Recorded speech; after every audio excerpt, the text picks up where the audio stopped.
نحمده ونصلي على رسوله الكريم اما بعد فاعوذ بالله من الشيطان الرجيم بسم الله الرحمن الرحيم رب اشرح لي صدري ويسر لي امري واحلل عقدة من لساني يفقهوا قولي۔ اہمیت الزکوٰۃ، زکوٰۃ کی اہمیت۔ جس سونے اور چاندی کی زکوٰۃ ادا نہ کی جائے، قیامت کے دن اس سونے اور چاندی کی تختیاں بنا کر آگ میں گرم کی جائیں گی اور ان سے اس کے مالک کی پیشانی، پیٹھ اور پہلو داغے جائیں گے۔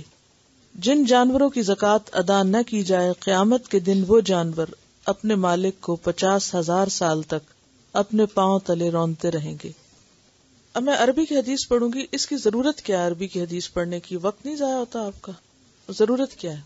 اصل اور ترجمے میں فرق ہوتا ہے، اور پھر یہ ہے کہ اصل جو ہے اس کا اثر زیادہ ہوتا ہے، چاہے آپ کو پوری طرح سمجھ نہ بھی آئے، لیکن اس سے یقین کی ایک قوت ہوتی، یعنی ایک یقین کی قوت میں اضافہ ہوتا ہے۔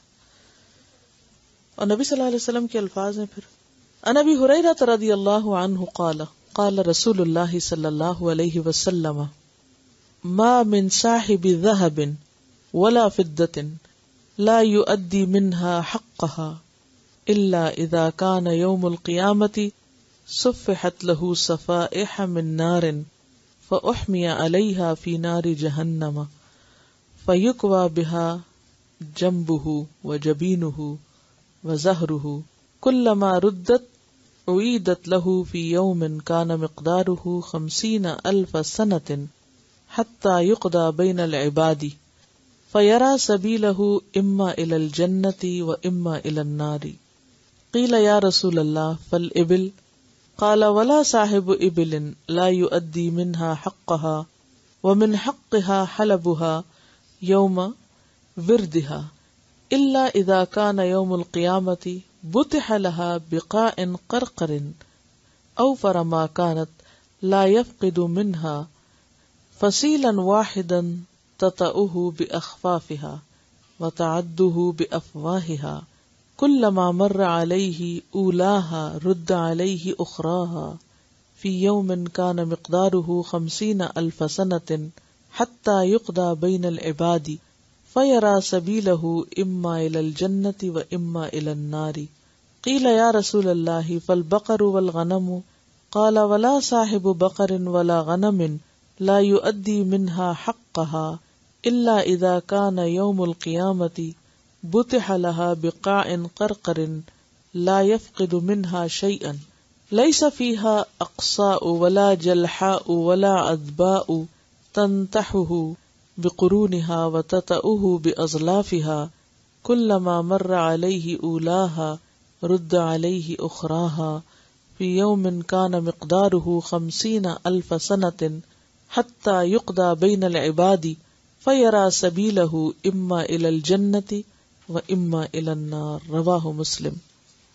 حضرت ابو ہریرہ رضی اللہ عنہ کہتے ہیں کہ رسول اللہ صلی اللہ علیہ وسلم نے فرمایا، جو شخص سونے اور چاندی کا مالک لیکن اس کا حق یعنی زکوٰۃ ادا نہ کرے، تو قیامت کے دن سونے اور چاندی کی تختیاں بنائی جائیں گی، یعنی گولڈ پلیٹس، پھر ان کو جہنم کی آگ میں گرم کیا جائے گا، پھر ان سے اس شخص کے یعنی جو زکوٰۃ نہ دینے والا ہے اس کے پہلو، پیشانی اور پیٹھ پہ داغ لگائے جائیں گے۔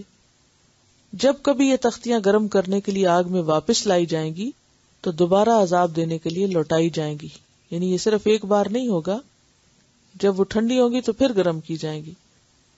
اس سے یہ سلوک سارا دن ہوتا رہے گا، جس کا عرصہ 50,000 سال کے برابر ہے۔ دنیا میں انسان زکوٰۃ نہ دے کے کتنے دن مال رکھ سکتا پاس؟ یہاں تک کہ انسانوں کے فیصلے ہو جائیں، پھر وہ اپنا راستہ جنت کی طرف دیکھے یا دوزخ کی طرف۔ عرض کیا گیا، یا رسول اللہ صلی اللہ علیہ وسلم، پھر اونٹوں کا کیا معاملہ ہوگا؟ آپ نے فرمایا، جو شخص اونٹوں کا مالک ہو اور وہ ان کا حق زکوٰۃ ادا نہ کرے، اور اس کے حق سے یہ بھی ہے کہ پانی پلانے کے دن کا دودھ دوہے، اور عرب کے رواج کے مطابق یہ دودھ مساکین کو پلا دے، وہ قیامت کے دن ایک ہموار میدان میں اوندھے منہ لٹایا جائے گا، اور وہ اونٹ بہت فربا اور موٹے ہو کر آئیں گے، ان میں سے ایک بچہ بھی کم نہ ہوگا، یعنی سب کے سب آئیں گے، اور منکر زکوٰۃ کو اپنے کھروں سے روندیں گے، یعنی لتاڑیں گے اس کو چڑھ کے، اور اپنے منہ سے کاٹیں گے، یعنی دانتوں سے. جب پہلا اونٹ یہ سلوک کر کے چلا جائے گا تو دوسرا آ جائے گا، اس سے یہ سلوک سارا دن ہوتا رہے گا، جس کا عرصہ 50,000 سال کے برابر ہے، حتیٰ کہ لوگوں کا فیصلہ ہو جائے. پھر وہ اپنا رستہ جنت کی طرف دیکھے گا یا جہنم کی طرف. عرض کیا گیا، اے اللہ کے رسول صلی اللہ علیہ وسلم، گائے اور بکری کے بارے میں کیا ارشاد ہے؟ فرمایا، کوئی گائے اور بکری والا ایسا نہیں جو ان کا حق زکوٰۃ ادا نہ کرے، مگر جب قیامت کا دن ہوگا تو وہ اوندھا لٹایا جائے گا، یعنی الٹا لٹایا جائے گا، یعنی منہ نیچے اور پیٹھ اوپر، ایک ہموار زمین پر. اور ان گائے اور بکریوں میں سے کوئی کم نہ ہوگی، سب کی سب آئیں گی، اور ان میں سے کوئی سینگ مڑی نہ ہوگی، نہ بغیر سینگوں کے، نہ سینگ مڑی اور نہ بغیر سینگوں کے، اور نہ ٹوٹے سینگوں والی. وہ اس کو اپنے سینگوں سے ماریں گی، گائے بھینس بکری سینگ ماریں گی اس شخص کو اور اپنے کھروں سے روندیں گی. جب پہلی گزر جائے گی تو پچھلی آ جائے گی، یعنی لگاتار آتی جائیں گی. دن بھر ایسا ہوتا رہے گا جس کی مدت 50,000 سال کے برابر ہے، یہاں تک کہ بندوں کے درمیان فیصلہ ہو جائے گا. پھر وہ اپنا رستہ جنت کی طرف دیکھے یا دوزخ کی طرف.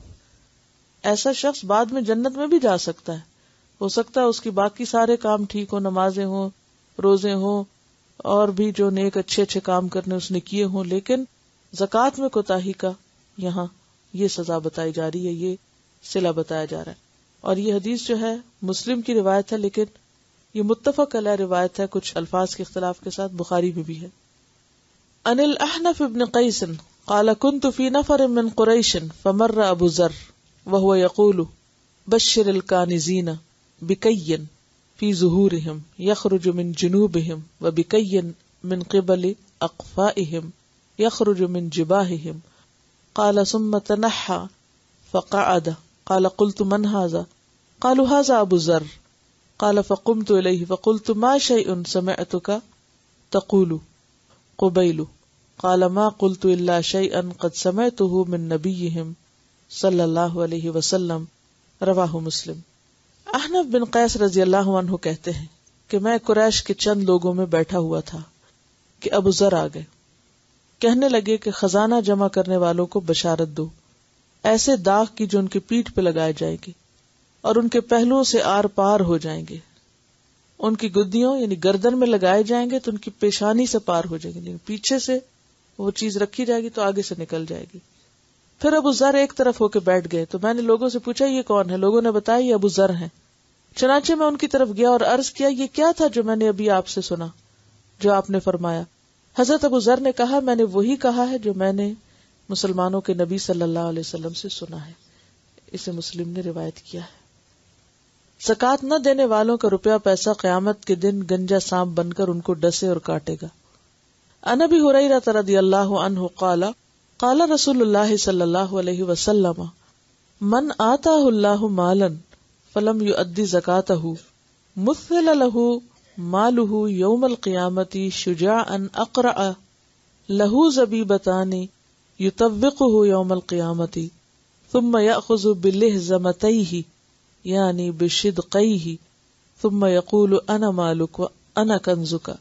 ثم تلا لا يحسبن الذين يبخلون بما آتاهم الله من فضله هو خير لهم بل هو شر لهم سيطوقون ما بخلوا به يوم القيامة.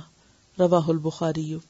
حضرت ابو ہریرہ کہتے ہیں کہ رسول اللہ صلی اللہ علیہ وسلم نے فرمایا کہ جس کو اللہ تعالیٰ نے مال دیا اور اس نے اس کی زکوٰۃ ادا نہ کی تو قیامت کے دن اس کا مال گنجے سانپ کی شکل بن کر جس کی آنکھوں پر 2 نقطے ہوں گے اس کے گلے کا توق یعنی ہار بن جائے گا، گلے میں لپٹ جائے گا.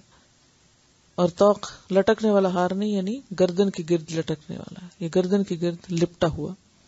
پھر اس کی دونوں باچھیں پکڑ کر، باچھ کیا ہوتی ہے یعنی ہونٹوں کے کنارے، کہے گا میں تیرا مال ہوں، میں تیرا خزانہ ہوں. پھر آپ صلی اللہ علیہ وسلم نے یہ آیت تلاوت فرمائی، جن لوگوں کو اللہ تعالیٰ نے اپنے فضل سے مال دیا ہے اور وہ بخیلی کرتے ہیں تو اپنے لیے یہ بخل بہتر نہ سمجھے بلکہ ان کے حق میں برا ہے. ان قریب قیامت کے دن یہ بخیلی ان کے گلے کا طوق ہونے والی ہے. اسے بخاری نے روایت کیا ہے. اس میں آپ دیکھیے کہ جیسا جرم ویسی سزا. اس میں سونا اور چاندی کی سزا مختلف بتائے گی، اونٹ گائے بکری وغیرہ کی مختلف، اور روپے پیسے کی مختلف. جس مال سے اللہ تعالیٰ کا حق ادا نہ کیا جائے وہ مال تباہ و برباد ہے.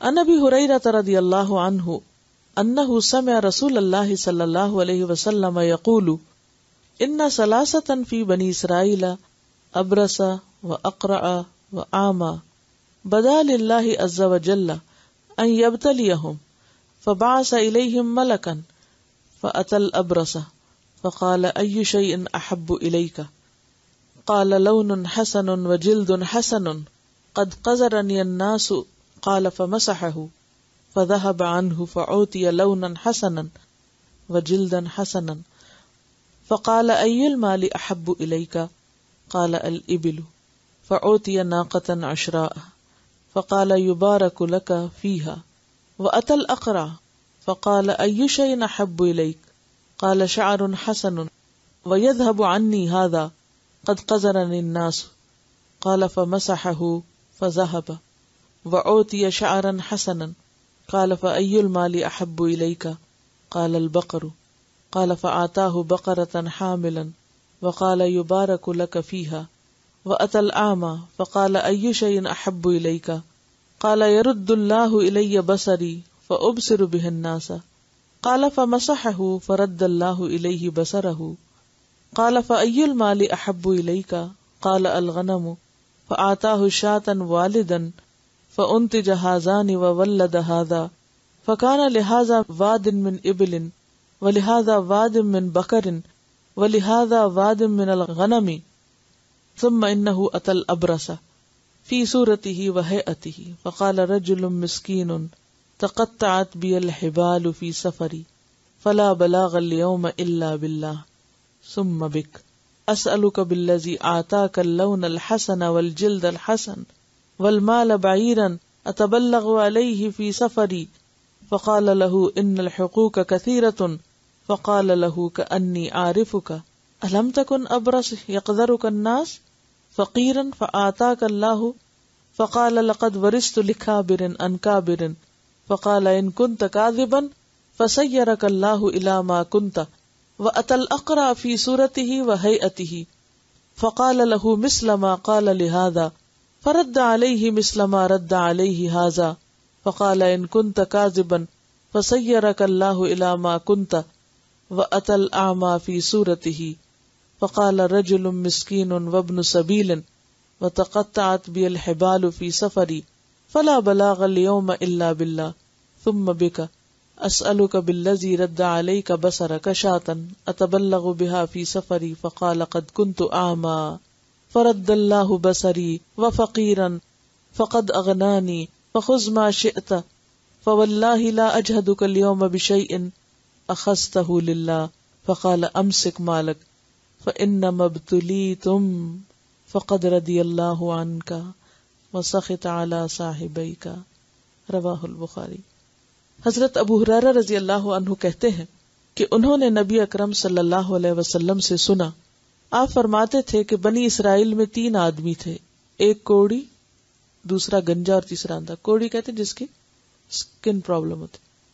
اللہ تعالیٰ نے ان کو آزمانے کا ارادہ فرمایا.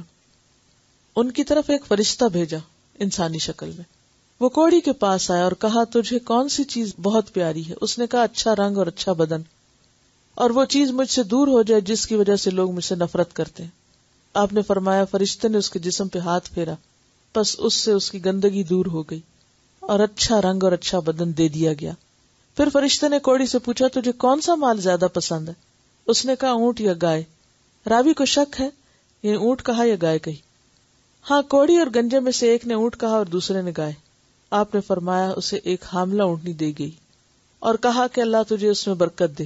آپ صلی اللہ علیہ وسلم نے فرمایا پھر وہ فرشتہ گنجے کے پاس آیا اور کہا تجھے سب سے زیادہ کون سی چیز پسند ہے؟ اس نے کہا خوبصورت بال اور وہ چیز مجھ سے دور ہو جائے جس سے لوگ نفرت کرتے ہیں.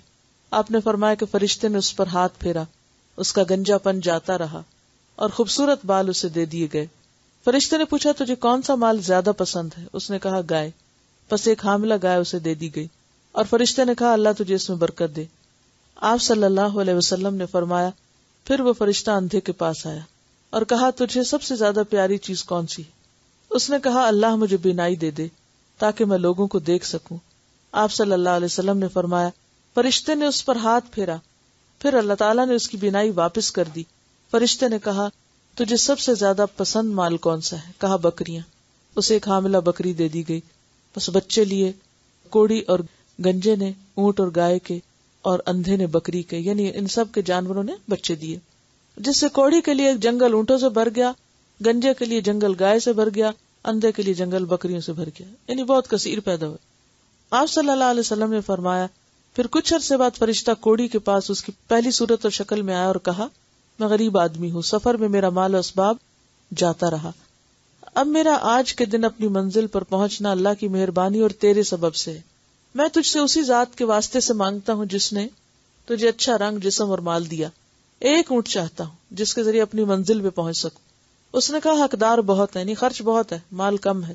فرشتے نے کہا، میں تجھے پہچانتا ہوں، کیا تو کوڑی نہ تھا کہ لوگ تجھ سے نفرت کرتے؟ تو غریب تھا، اللہ نے تجھے صحت اور مال دیا۔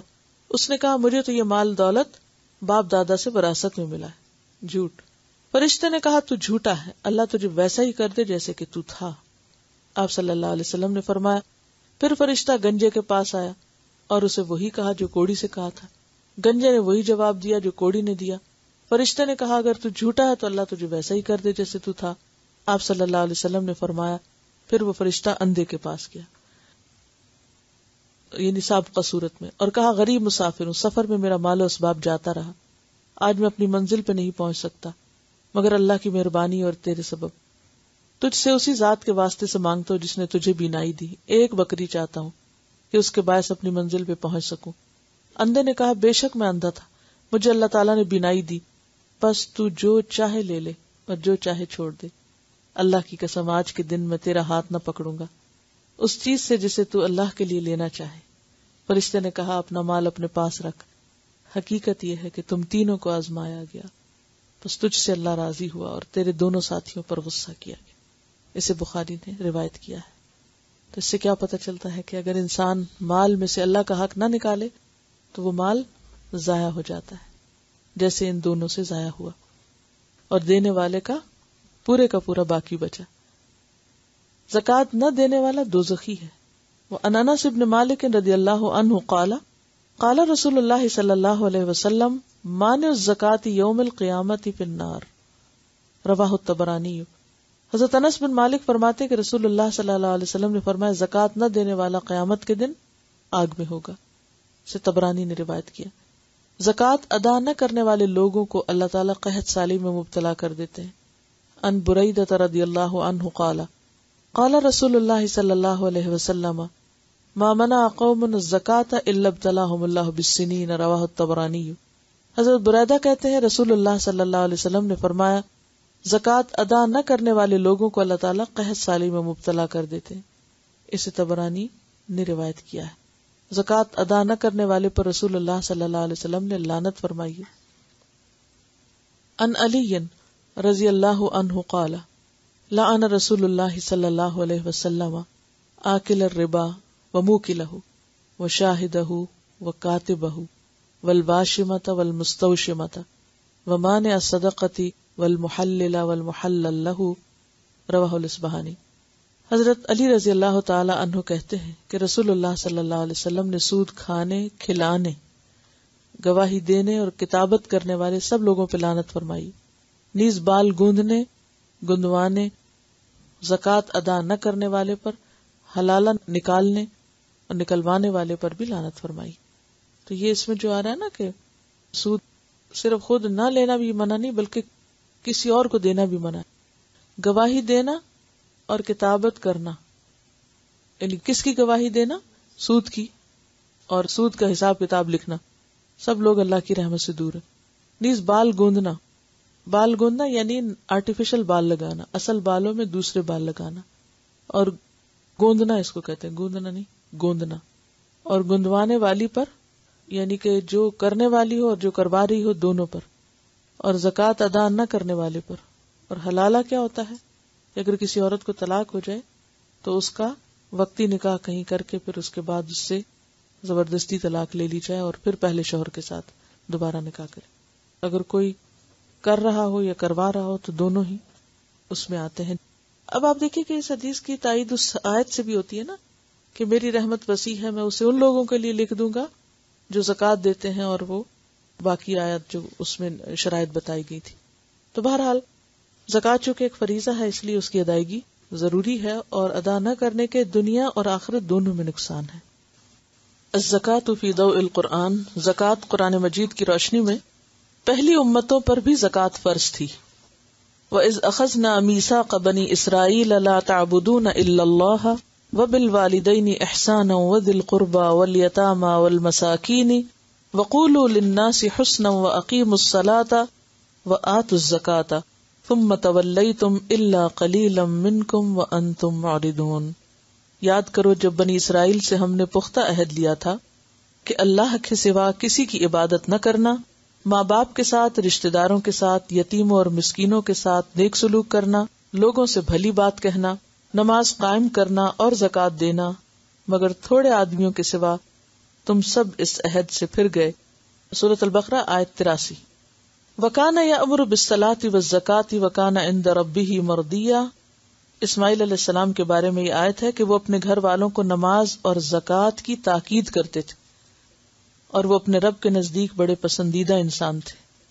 اب پچھلی آیت میں آپ دیکھیے کہ اللہ تعالیٰ نے باقاعدہ میثاق لیا، اور میثاق کی شق ایک یہ تھی کہ زکوٰۃ ادا کرنا. یہاں اسماعیل علیہ السلام اپنے گھر والوں کو نماز کے علاوہ زکوٰۃ کی تائید کرتے ہیں. تو اس سے یہ بات بھی پتہ چلتی ہے کہ گھر کا جو بھی بڑا ہو، یعنی شوہر ہے، باپ ہے، تو اس کا فرض بنتا ہے کہ وہ اپنے بچوں کی یا اپنے متعلقین کی آخرت کی فکر کرے.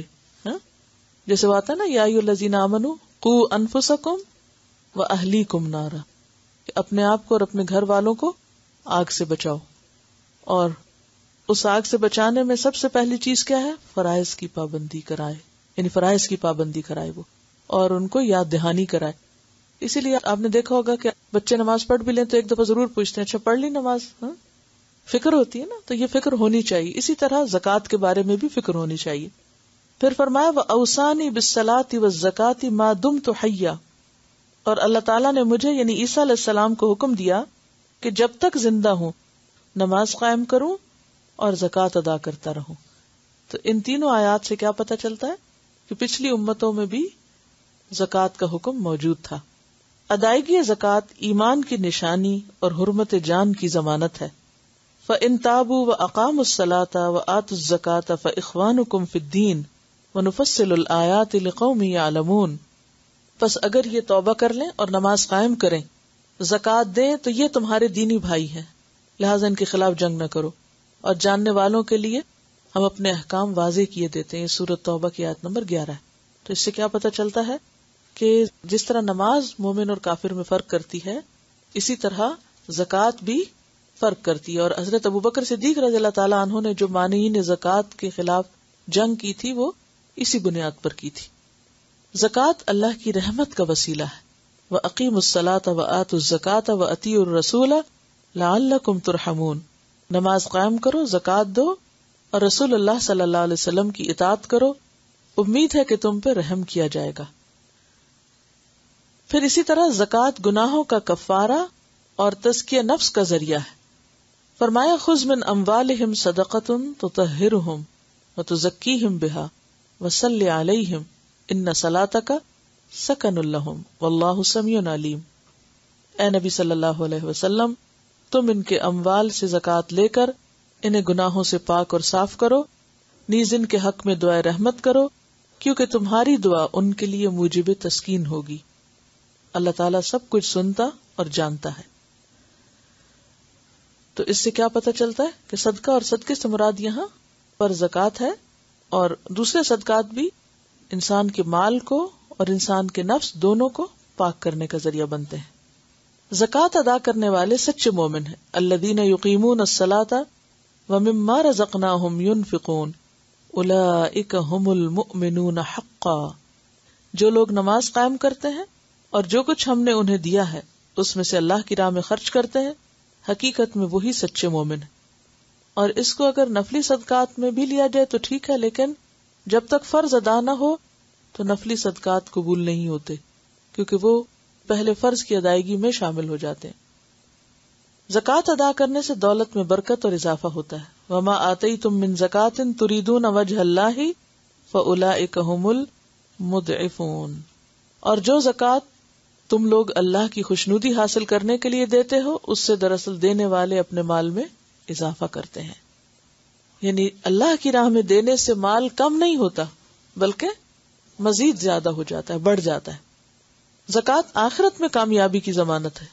الف لام میم تلک آیات الکتاب الحکیم ھدی ورحمۃ للمحسنین الذین یقیمون الصلاۃ ویؤتون الزکاۃ وہم بالآخرۃ ھم یوقنون اولئک علی ھدی من ربہم واولئک ھم المفلحون. الف لام میم یہ کتاب حکیم کی آیات ہیں، ان نیک بندوں کے لیے ہدایت اور رحمت جو نماز قائم کرتے ہیں، زکوٰۃ دیتے ہیں. یہی لوگ اپنے رب کی طرف سے راہ راست پر ہیں اور یہی فلاح پانے والے ہیں. اقتدار حاصل ہونے کے بعد نظام زکوٰۃ کا نفاذ فرض ہے. الذین مکناہم فی الارض اقاموا الصلاۃ وآتوا الزکاۃ وامروا بالمعروف ونہوا عن المنکر وللہ عاقبۃ الامور. یہ وہ لوگ ہیں جنہیں اگر ہم زمین میں اقتدار بخشیں تو نماز قائم کریں گے، زکوٰۃ دیں گے، نیکی کا حکم دیں گے اور برائی سے منع کریں گے. تمام معاملات کا انجام تو بس اللہ ہی کے ہاتھ میں ہے. ویسے تو زکوٰۃ ہر فرد پر فرض ہے، انڈیویجول فریضہ ہے، لیکن اسلامی حکومت کی ذمہ داریوں میں سے ہے کہ وہ مسلمانوں سے لازماً اس حکم پر عمل کروائیں.